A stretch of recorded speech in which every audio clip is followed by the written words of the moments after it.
in your data center? No, in the business has servers in the. Hey guys, here comes a part that I hate, again, it's not the network that's going on. This part here can be pretty cool, I think very helpful for you guys. Landon is suffering from a bit of allergies right now, so he's a little, that's why he's sitting down here, but go ahead and do your thing, Landon. All right, so I know everyone in this room is doing computers, doing phone systems, IT, stuff like that. How often do you guys have a customer say, hey, can you give me a T1? Or, hey, I need more bandwidth, or something like that. And when you run into that situation, what do? Do you help them? Do you turn them away? Call Michael. Yeah. Call Michael. Okay. That's the good answer. That's the right answer, Start. So what's happening, what we're seeing is a lot of IT people, a lot of phone vendors and things like that have to call their guy at AT&T, or they call their guy at Verizon, or they call their guy, maybe they know Telepacific or something like that. They call a couple of their reps, let them know, hey, I just need pricing on T1. The customer's not ready to do anything yet. I just need to get a ballpark figure for what it costs. And then you get to hear back from them. Depending on the time of day, maybe you hear back from the next day.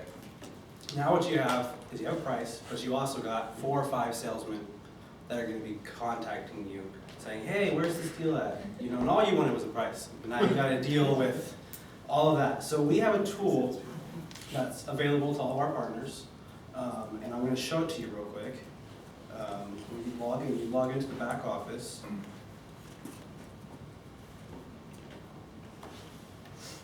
And this tool lets you so you just come right over here, and we can go into this a lot more detail later on. Go here, select data, T1, enter in the installation phone number. This checks to make sure that there is service available in the. Does it check with a bunch of different carriers? Yeah, Okay. it'll pull up every carrier. We have about 35 people we work with, and so the list is updated on a daily basis with the carriers and their pricing and everything like that.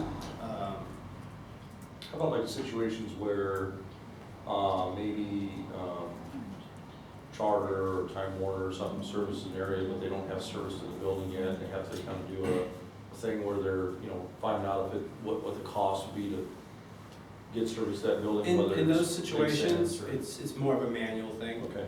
This is going to be more of what's available in the building. Sure. And there's some services that this system won't look up because they're more specialized things that they've built out, like you said. But this will look up your basic T1, Ethernet over copper, PRIs, the more basic stuff. So what you're going to do is you'll come here to this, you'll enter in, and we're just going to do a chamber here. You'll enter in their phone number and everything like that, and then right here, this is the important part. Go here, I'm just curious about pricing. So we don't even know that you're doing this. So that way you don't have to worry about getting a phone call from us, what's going on with this, no one's going to bother you. Just go to the next step, specify exactly what it is, so we'll just do a T1, enter in their address. One of the things Landon, as he does this will actually pull up fiber quotes up to 1 gig on the system, like Landon's doing right here.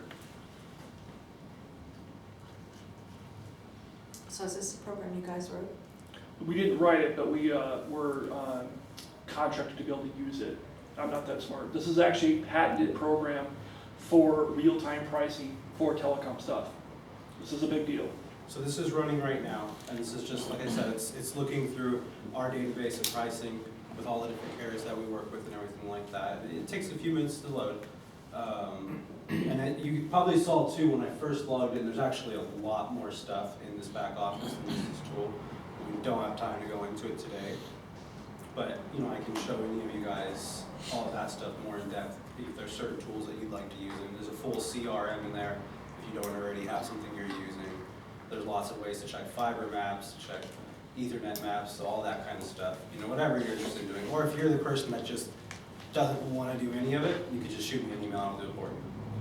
But the tools are here available for you. So I think this is just a few more seconds. It should load up.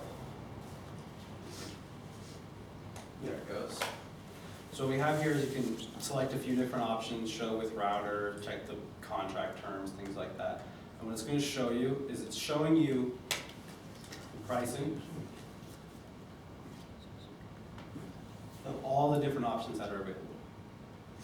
Now, one thing that we don't show in this is we don't show the carriers. We had a problem in the past where people were using our tools and then just going direct with the carrier. So we don't show the carrier in this. But what we can see is so you can get a very idea price. If you have a customer that's like, I can only do it if it's under $300, then you can see, okay, it's possible to do that. If there's someone that has the ability to spend a little bit more to maybe get a higher end product, there's plenty of options in that area as well. So you can pull up pricing. I mean, it takes 5 minutes to do. Send an email back to your customer. When they're ready to go, all you do is the same thing. You log back in. So let me go back to the.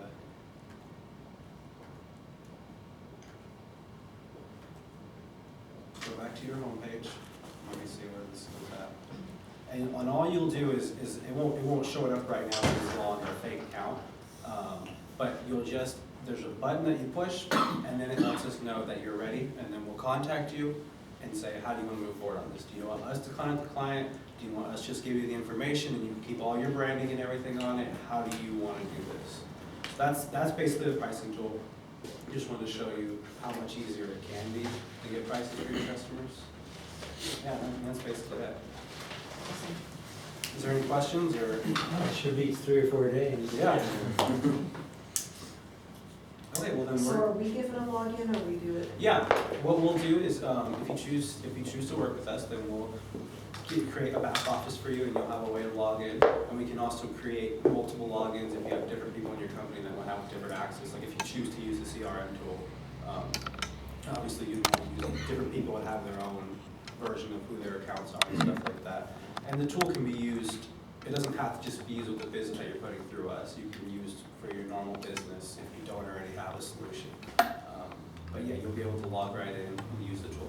Is there a monthly fee for it? No, it's one of the things that we give to all of our partners, just to use it.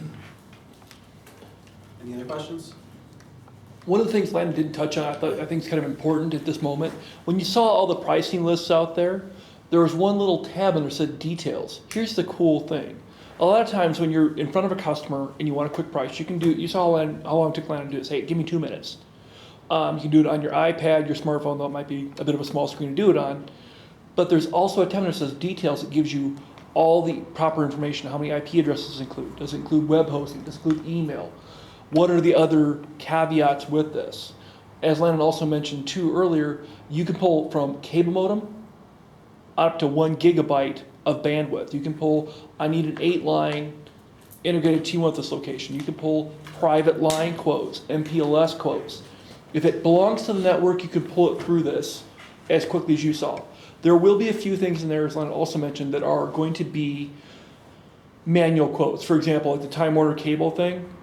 Here's the rule of time order cable. We had another business a couple years ago, we did some stuff with time order cable. If it requires construction, it's pretty much not gonna happen.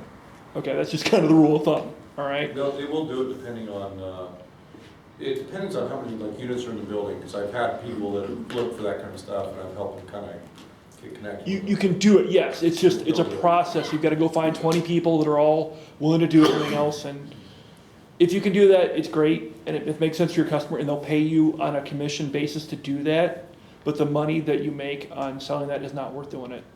I had a building in Ontario that Time Warner Cables fiber was literally in the parking lot, and Time Warner would have installed it for free. The landlord just drugged their feet and said, "Well, I want a free cable modem." Well, because of that, Time Warner's like, "No, we're going to put in 20 grand to install this. We'll light your whole building, but you're going to pay the $60 a month for your cable modem." The deal fell apart on that $60 cable modem. Guy comes back to me 6 months later because the economy really started hitting 2010. Half his place is empty. "Hey, we'll do that Time Warner deal." Time Warner's like, "No, I'm sorry," because you couldn't pay $60. So if you can get a group of people together to do it, it's a great way to do it, but it's also a lot of work. There's got to be other benefit for you to do it on there. The other, real quick on cable, if there's aerial cable there, the chance and the install fee is much less for coax. When it comes to fiber is going to be quite a bit more to do because they get extra streets. Any other questions on that? I know I kind of tandemized there, sorry. Oh, well then, Carrie, is she? Our featured speaker. All right. Hang on 10 seconds, let me plug you in here because we're gonna run out of power. Hang on, moving forward too.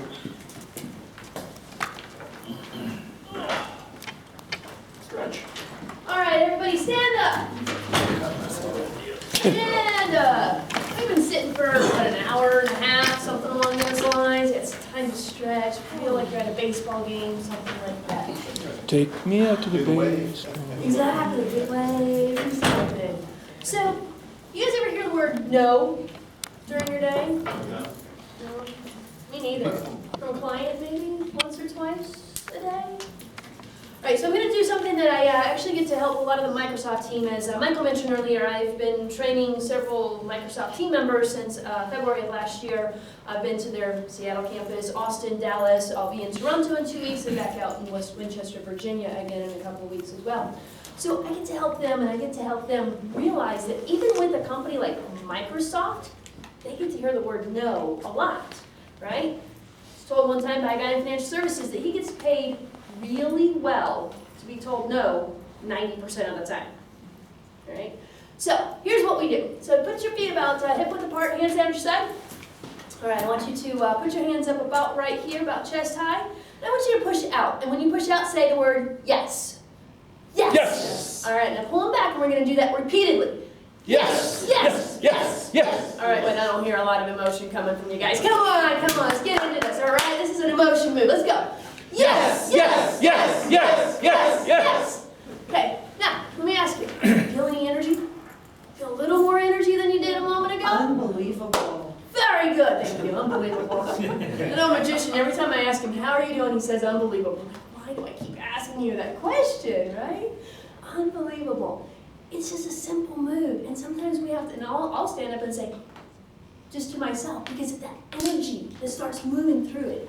So when I tell people a lot of times that they've got people sitting in a cube next to them, hey, do this, say it to yourself. Every time I do it at one of the campuses, it's funny because people are like, we got a new group coming in board, so it's fun. Go ahead and take a seat. As Michael Bremer mentioned, my name is Carrie. It's Carrie Linda Martin Moore. Yes, that is a long name. If you want to look me up on LinkedIn, Facebook, you'll only find one. Twitter, it's 317 Consulting. So it's actually my company name is 317consulting.com, 317 Consulting Services. And I get to provide sales training and coaching. I've had the pleasure of helping an outsourced charter team. The company actually, they started doing a lot of the outbound telemarketing for small, medium businesses for charter.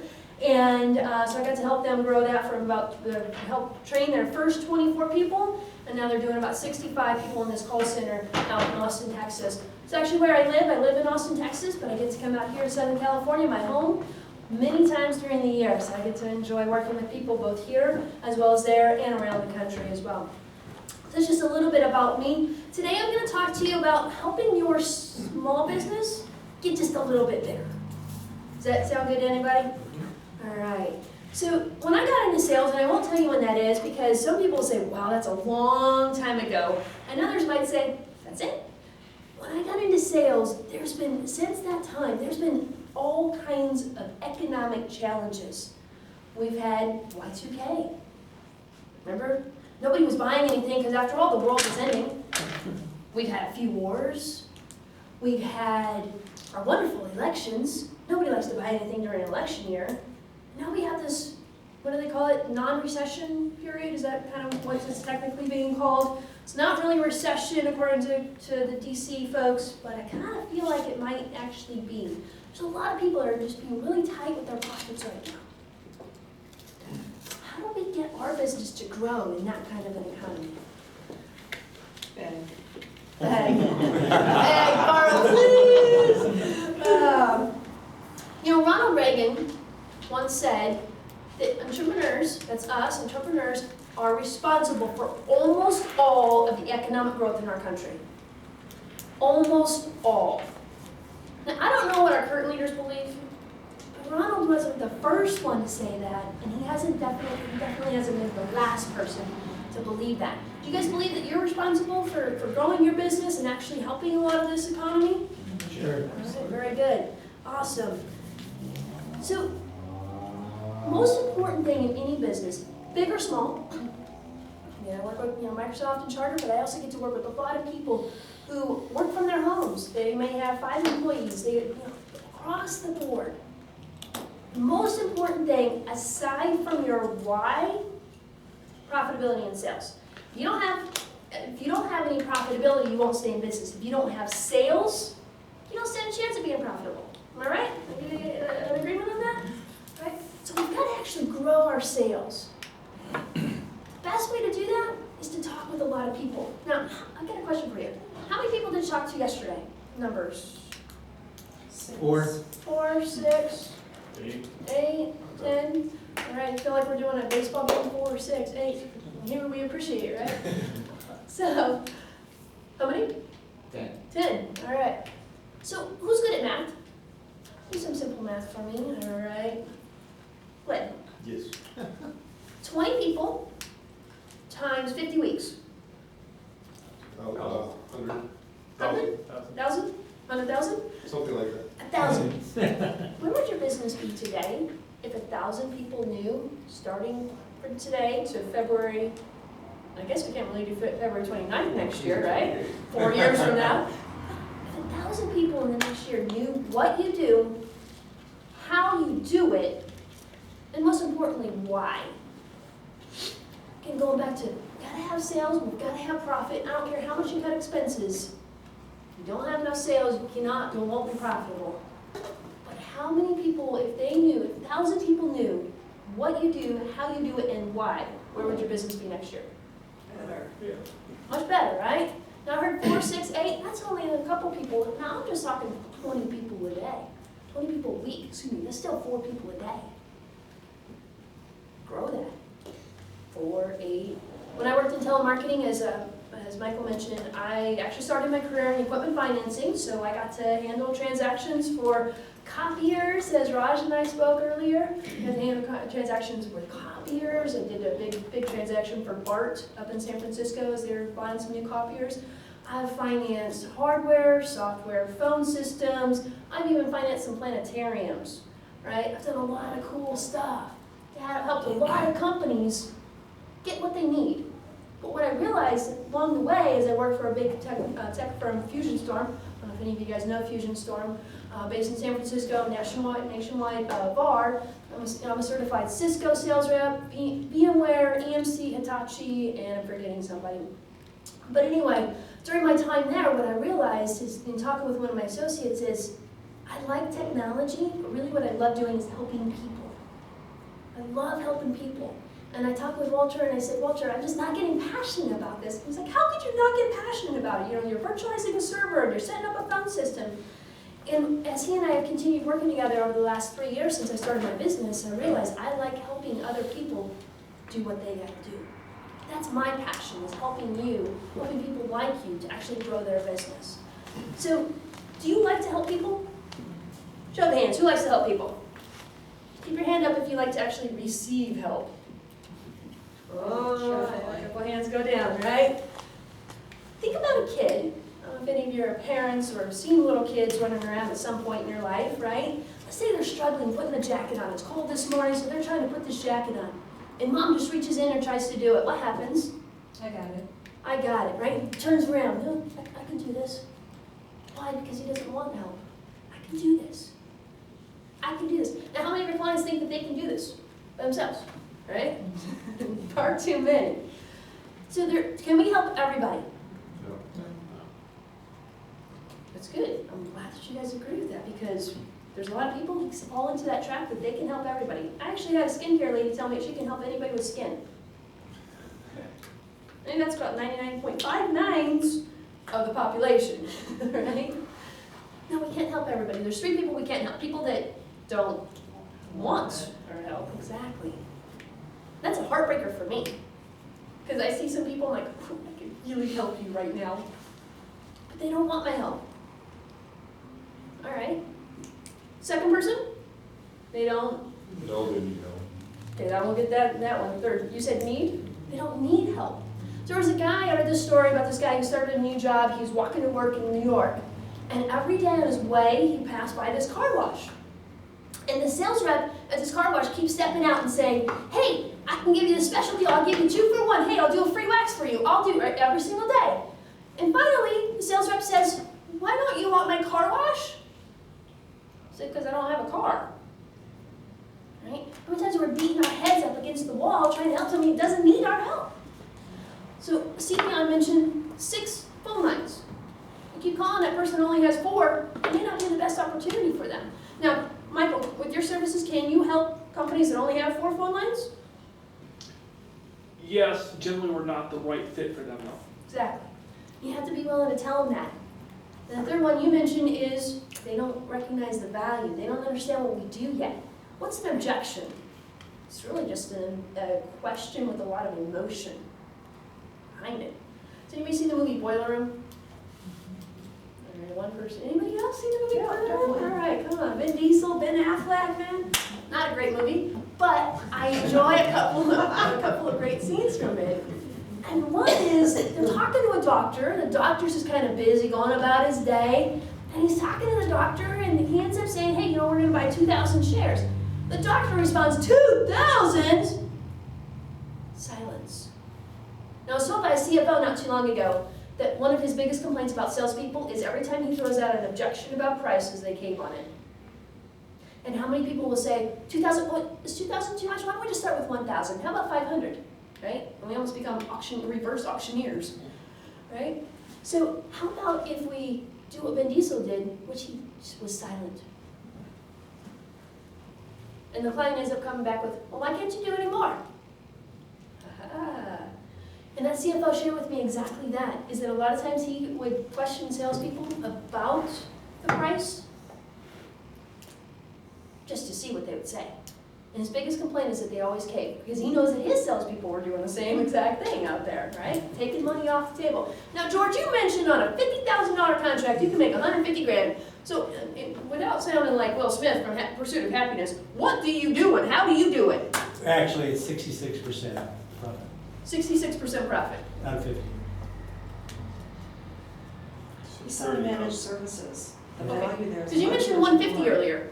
I know it, but it was actually 2/3 market, Okay, 66%. so you would make like 30-something on a $50,000 Correct. project. Okay, wow, I was gonna say, man, I'm definitely in the wrong business, because I gotta tell somebody to pay. George, you just screwed it all the work for you, man. But then there's always add-ons, so that takes it to 150. Yeah. Very good. So Zig Ziglar said, you can have anything in life you want, as long as you help enough other people get what they want. In order to do that, we've got to take action. Action. And again, we talked about how many people we can talk to in a day, in a week, in a month, in a year, that kind of thing. Key thing is ask questions. Part of my challenge with speaking is that I like to ask so many questions, and I really just like to listen. I've been told all the time I'm a great listener. Okay, now I get to get up and speak. Ask questions and actually truly prove that you're listening. I was at an event here in Rancho Cucamonga not too long ago, and the guy, we exchanged cards, a networking event, we exchanged cards, and he said, what do you do? And by the time I could say he was looking like this. And so I said, we provide sales training and coaching, and we get to help people grow their business. Oh, okay. What else do you do? I said I help people with active listening skills. I didn't say that, but I wanted to. So 3 steps to growing a business. Plan, build, believe. Think about the Panama Canal. There's a couple people involved in that project, right? A couple thousand people, a couple countries involved in the project, a couple commas after those numbers and dollars spent on this project. But they had to have a plan. And that plan was to stop all the commerce that was going all the way down around Cape Horn, all the way back up. They couldn't get it from Japan over to New York or England very easily. And actually, they could only do it certain times of the year because of how dangerous it is to charter those waters outside. So this plan was to cut our time in half and actually be able to provide a safer travel. Secondary plan was to provide some commerce into Panama, because it was a struggling country at the time, didn't even know who owned it. So plan, build that plan. What is that plan? You need to build it and actually need to believe in it. Believe in it. Do you believe in what you do? Yep. You guys don't believe in what you do and why you do it? Share your why. I asked a guy from Aflac not too long ago why he's with Aflac, and he gave me some random answer. I'm like, no, really, why do you do what you do? He said, because I'm 55 years old and I want to help people avoid some of the pains that my friends have seen. That's why, right? Not some off the shelf, well, because Aflac's got the best products and services, blah, blah, blah. No. Tell people really why you do what you do, why you're here to help them. Because it's what John Maxwell said. People don't care how much you know until they know how much you care about them, their problem, how you can actually help them. 3 ways to actually grow a team. So one is actually to join a team. So there's a networking group here in town called Team, Together Everyone Achieves More. Join a team, figure out a way to do that. Outsource a team. I believe in outsourcing quite a bit. Delegate everything that you can, possibly, and that might be with a virtual assistant, you might actually be finding some salespeople. There's ways to outsource salespeople. Maybe hire a team. You can help a company tomorrow. They finally hired their very first sales rep. We met in Houston in November 2010, and over the past year and a half, they've figured out, hey, we're going to over 100 trade shows a year, and we don't do any follow-up. That was my first question. I'm like, well, how do you follow up with your clients? Like, no, let's talk through this. So that's going to be that sales rep's primary role is to actually follow up with these people they're meeting at over 100 trade shows a year with their products. Hire some people. Maybe you can hire some what I call sales support people, or maybe you hire the front people that are going to be on the street. Getting back to Ronald Reagan, he once said that the scariest words in the English language are, I'm with the government and I'm here to help. But I believe, again, that some of the best things that we can say to ourselves are, I'm with my company and I'm here to help. So, in an effort not to make this too awful weird, since we started off with the energy move here, I want you to say that with me. I want you to say, I'm with whatever your company name is, and I'm here to help. So I'm with 317 Consulting, and I'm here to help. Say it with me. I'm with, and I'm here to help. All right, so say it again, and we'll pause after you say your company name, make sure there's some silence, and we'll say, I'm here to help. Say it with some energy and some enthusiasm. Convince me. All right? I'm with, and I'm here to help. All right, very good. And if you let enough people know that this year, your business will be booming. Thank you so much for your time.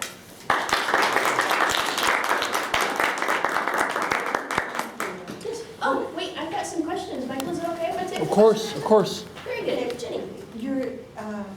The name of your company, 317 Consulting, Yes, ma'am.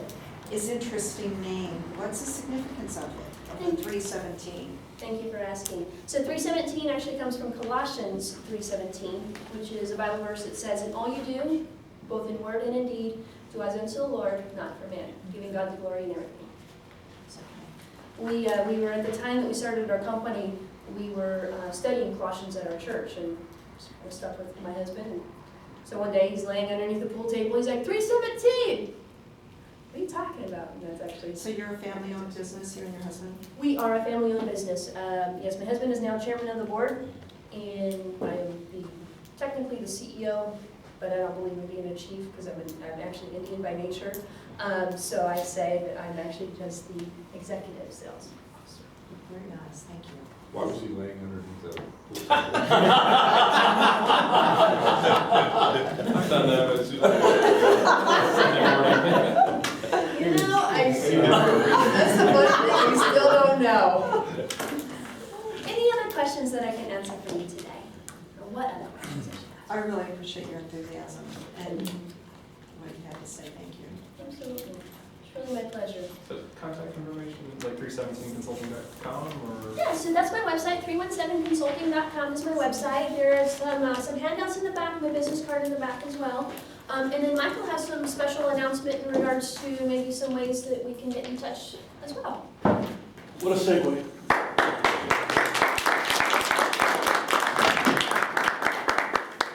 You know, guys, Carrie's awesome, and I'm glad to have her as a